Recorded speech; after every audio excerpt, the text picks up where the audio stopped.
Hi friend, good evening. আমি নসাদ আলী খান সোনু সোনা channel থেকে বলছি। আশা করছি আপনারা সবাই ভালো আছেন, সুস্থ আছেন। ভালো থাকুন, সুস্থ থাকুন। তো গতকাল কালকে একটা খুব ব্যাড নিউজ খবর পেলাম।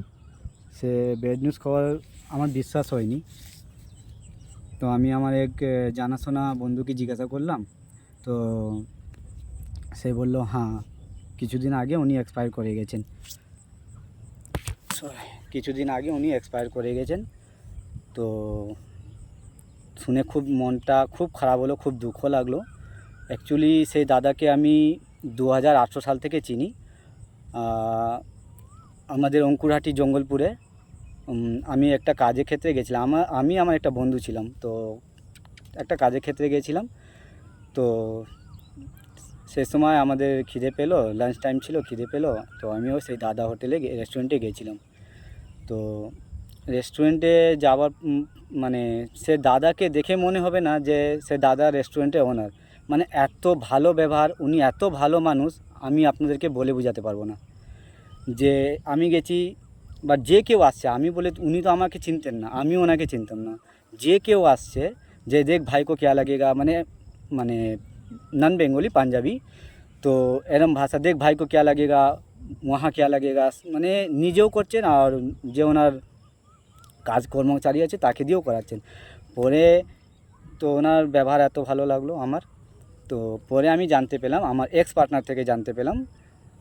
এক্স পার্টনার কী আছে আপনারা জানেন। তো এক্স পার্টনার থেকে আমি জানতে পেলাম যে সেই দাদা ওই রেস্টুরেন্টে ওনার।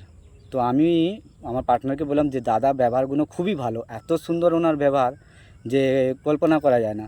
তো আমার এক্স পার্টনার বলল, দাদা এটা তো তুমি ওইটা দেখেছো, দাদা বাইরে জগতে আরও ভালো। কালকে আমি যে খবরটা পেলাম খুবই খারাপ লাগলো। দাদা মতন মানুষ পাওয়া যায় না। আর ওনার বয়স হার্ডলি 38 থেকে 40 বছর বয়স হবে, খুবই কম বয়স। আমি ভগবান থেকে প্রার্থনা করছি যে দাদাভাই যে জগতে আছেন, ওনার আত্মাকে শান্তি দেয়। আর ওনার আত্মা শান্তির জন্য আমি 30 সেকেন্ডে মন হয়ে শ্রদ্ধাঞ্জলি দিচ্ছি।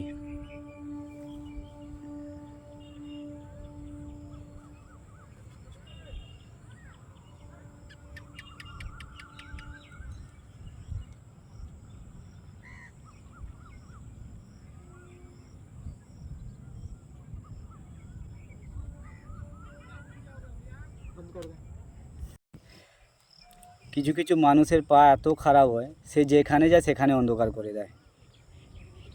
যেখানে বিয়ে হলো, 2-2.5 বছর পর শাশুড়ি মারা গেল, তারপর 3 বছর পর শ্বশুর মারা গেল, 5 বছর তো 5-6 বছর সংসার করলে, তারপর যে হাজব্যান্ড ছিল তার নাকি ব্যবসা ছিল, এটা আমি জানি না, তুমি যেটা বলেছো তার ভালো ব্যবসা ছিল, আস্তে আস্তে সেটাও ডুবে গেল। তুমি নিজের মন থেকে বলো, যার লাইফে তুমি গেছো তার কোনো দিন উন্নতি হয়েছে? কোনো দিন কারো উন্নতি হয়নি। যেখানে গেছো সেখানে অন্ধকার করে দিয়েছো। হ্যাঁ, তারপর তুমি নাকি বাংলা পড়াচ্ছ। বাংলা পড়াতে পারো, কিন্তু বাংলা লিখতে পারো? কিছু বছর আগে আমি তোমাকে একটা বাংলায় লেটার লিখতে দিয়েছিলাম, তুমি লিখেছিলে, 2 লাইন লিখেছো। তারপর আমি বললাম, ছেড়ে দে ভাই, তোর থেকে ভালো আমি লিখতে পারি। তুমি কি বললে, ও অনেক বছর লিখিনি তো সেই জন্য বাংলাই হয়ে গেছে। এখন তুমি বাংলা পড়াচ্ছ, খুব ভালো। কি বাংলা পড়াচ্ছ আর কি বাংলা তুমি ওকে শেখাবে সেই জানে। তো আর হচ্ছে, এবার ট্যাটু নিয়ে কথা বলছি। তো কিছু কিছু দিদিরা, যেরকম দিদিরা খুব ভালো ভিডিও করে আর ভালো কন্টেন্ট দেয়, সে দিদিকে বলছি যে আপনাদের একটু ভুল হচ্ছে। যে ট্যাটুটা করেছে ওইটা রিসেন্টলি করা হয়নি, ওই ট্যাটুটা 2022 সালে করা হয়েছিল। তো আমি ভিডিওর মধ্যে ওই কী বলবো, ওটা ফটোটা দিয়ে দেবো, যে আপনাদেরকে প্রমাণ হয়ে যাবে যে ওই ট্যাটুটা 2022 সালে। তো যেখানে সত্যি সেটা আমি বলছি, এটা ট্যাটু এখন করা হয়নি, এই ট্যাটু 2022 সালে করা হয়েছে, ঠিক আছে?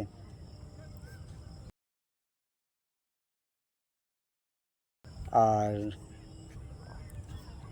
কি হুমকি দিচ্ছে বারবার, লিগ্যাল স্টেপ নিচ্ছে। কি লিগ্যাল স্টেপ নিবি বাবা তুই? যেটা নেওয়া হয়েছিল সেটা নেওয়া হয়ে গেছে।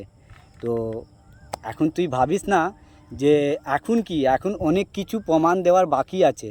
ঠিক সময় অপেক্ষা আমি করছি। হয়তো এখন যা সিচুয়েশান দেখছি 1 মাসও লাগতে পারে, 2 মাসও লাগতে পারে, 4 মাসও লাগতে পারে, 8 মাসও লাগতে পারে, কিন্তু ঠিক সময়ের মধ্যে ওই প্রমাণগুলো আমি দেবো। এখন দিয়ে ওর ওর ওর কোনো ভ্যালু থাকবে না। আগে ঠিক জায়গায় তোরা মানে তুই ঠিক জায়গায় আগে যা, সেই সময় ওই প্রমাণগুলো আমি দেবো। আর একটা কথা বলি, ওইটা কি বলে, সেটা ছিল পুষ্পা, झुकेगा नहीं, কিন্তু আমি হচ্ছি সোনু, छोड़ेगा नहीं। जहाँ तक जाना होगा ना जाएगा। ये मत समझना कि हम चुप हैं तो इसका मतलब हम कुछ नहीं कर रहा है।